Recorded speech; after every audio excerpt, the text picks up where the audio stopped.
गंगापुर गांव में एक घर के आंगन में एक बकरी चमेली अपने घर में आराम से सो रही थी। उसके बच्चे भूख के मारे जाग गए और उन्होंने अपनी मां को जगाना शुरू कर दिया। वे बार बार उसे आवाजें देने लगे कि हमें भूख लगी है, मां उठो। चमेली को यह बिल्कुल अच्छा नहीं लगा कि उसे इतनी सुबह जगाया जा रहा है और उसकी नींद खराब की जा रही है। उसने उन्हें सोने देने की जिद की, लेकिन बच्चे जिद पर उतर आए क्योंकि उन्होंने पिछली रात भी कुछ नहीं खाया था। चमेली को अनचाहे ही उठना पड़ा। वह बड़बड़ाती हुई कहने लगी कि ये बच्चे उसे चैन से सोने भी नहीं देते। जब उसने बच्चों से पूछा कि कल लाया हुआ खाना कहां गया, तो बच्चों ने जवाब दिया कि वे खा चुके हैं। यह सुनकर चमेली को गुस्सा आया और कहने लगी कि तुम्हारे पेट तो जैसे कुएं हैं, जितना लाती हूं सब खा जाते हो। आखिरकार चमेली मजबूर होकर खेत में खाने की तलाश में निकल पड़ी। वह सोचती जा रही थी कि इन बच्चों ने तो नाक में दम कर रखा है, इन्हें क्या पता कि खाना लाने में कितनी मेहनत लगती है। चमेली एक कामचोर और सुस्त बकरी थी। उसे दिन भर सिर्फ सोना पसंद था। पिछली बार जैसे तैसे जंगल से खाना मिल गया था, लेकिन अब वहां के जानवर उसे कुछ देने को तैयार नहीं थे। वह सोचने लगी कि अब खाना कहां से लाए। इतने में उसे दूर एक बड़ा सा बाग नजर आया जिसमें बहुत सारे फलों के पेड़ थे। वह खुश हो गई और सोचने लगी कि चलो यहीं से कुछ फल ले लेती हूं। जैसे ही वह फल तोड़ने के लिए आगे बढ़ी, एक बैल ने उसे रोक लिया। बैल ने उसे बताया कि ये फल खैरात में नहीं मिलते और अगर फल चाहिए तो कीमत देनी पड़ेगी। चमेली के पास पैसे नहीं थे। उसने बैल से रहम की अपील की और अपनी हालत बताई। बैल को उस पर तरस आया और उसने शर्त रखी कि अगर चमेली रोज बाग में पानी दे और रखवाली करे तो वह उसे रोज खाना दे सकता है। मगर चमेली ने काम करने से इनकार कर दिया और वहां से चली गई। आगे जाकर उसके पैर चलते चलते दुखने लगे। वह थक चुकी थी और कहने लगी कि थोड़े से खाने के लिए कितना चलना पड़ता है। इतने में उसे दूर एक इंसान का घर नजर आया जहां दो बकरियां आंगन में खड़ी घास खा रही थीं। चमेली ने सोचा कि ये मेरी ही जात की बकरियां होंगी, ये जरूर कुछ खाने को देंगी। वह उनके पास पहुंची, मगर वहां भी उसे साफ जवाब मिला कि यहां मुफ्त में खाना नहीं मिलता। इन बकरियों को रोज मालिक को दूध देना पड़ता था, तब जाकर खाना मिलता है। इतने में घर का मालिक आया जिसका नाम हरिया था। उसने चमेली से पूछा कि वह कहां से आई है। चमेली ने बताया कि उसके बच्चे भूखे हैं, उसे खाने की जरूरत है। हरिया ने भी शर्त रखी कि अगर वह दूध दे तो रोज अच्छा खाना देगा, मगर चमेली ने इनकार कर दिया और वहां से भी चलती बनी। थोड़ा आगे जाकर चमेली को एक खेत नजर आया जो खाली था और वहां बहुत सारी फसलें थीं। चमेली ने सोचा कि यहां से तो मुफ्त का खाना मिल जाएगा। उसने मौके का फायदा उठाया और खूब पेट भर के खाया और अपने बच्चों के लिए भी बहुत सारी फसल तोड़ ली। खाने के बाद वह एक पेड़ के नीचे सो गई। कुछ देर बाद खेत का मालिक चमन आया। उसने देखा कि उसकी फसल किसी ने तोड़ी है।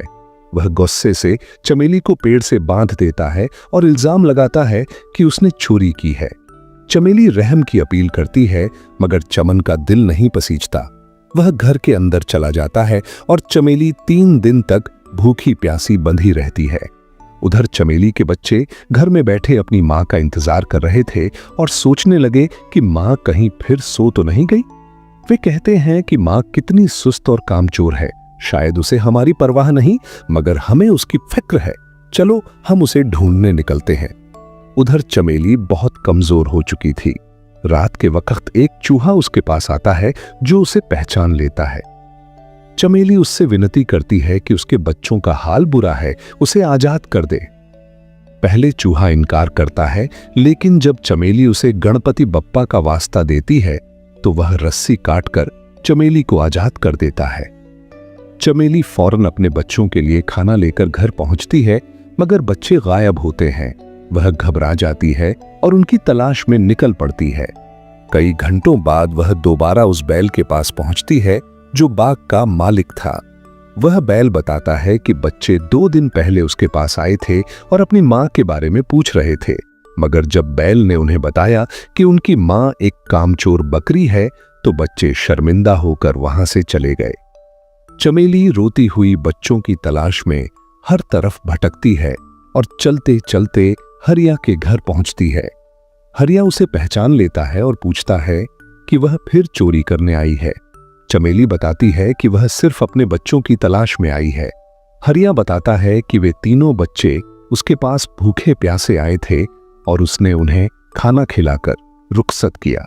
वह बताता है कि खाने के बाद वे अपनी मां की तलाश में निकले, मगर एक शेर ने उन्हें पकड़ लिया। यह सुनकर चमेली के होश उड़ जाते हैं और वह फूट फूट कर रोने लगती है। उसे एहसास होता है कि बच्चों की मौत की जिम्मेदार वह खुद है, क्योंकि उसने काम न किया, सिर्फ आराम को तरजीह दी। अगर वह उस दिन बैल की बात मानकर काम कर लेती या हरिया की शर्त मान लेती तो उसके बच्चे आज जिंदा होते। वह गमगीन होकर चमन के खेत में वापस जाती है और उससे कहती है कि वह उसे दोबारा पेड़ से बांध दे, क्योंकि वह अब जीना नहीं चाहती। चमन यह सुनकर हैरान हो जाता है, मगर उसकी सच्चाई सुनकर उसे तरस आता है और कहता है कि वह सजा नहीं देना चाहता। चमेली कहती है कि अगर सजा नहीं दी जाएगी तो वह खुद ही कहीं जाकर मर जाएगी। इतने में पीछे से बच्चों की आवाज आती है। चमेली पीछे मुड़कर देखती है तो उसके तीनों बच्चे जिंदा खड़े होते हैं। वह खुशी से बेहाल हो जाती है और उन्हें गले लगा लेती है। बच्चों को बचाने वाला चूहा बताता है कि जब उसे पता चला कि बच्चों को शेर ने घेर लिया है तो वह फौरन पहुंचा और शेर को डराकर बच्चों को बचा लाया। चमेली हरिया से कहती है कि वह अब हमेशा उसके खेत में मेहनत करके अपने बच्चों के साथ रहना चाहती है। हरिया कहता है कि अब उसे यकीन हो गया है कि मेहनत करने वाला कभी भूखा नहीं मरता। चमेली के बच्चे भी खुश होते हैं कि उनकी मां को अब मेहनत की कीमत समझ आ गई है। उस दिन के बाद से चमेली और उसके बच्चे हरिया के खेत में मेहनत से काम करते हैं और खुशी खुशी अपनी जिंदगी गुजारने लगते हैं।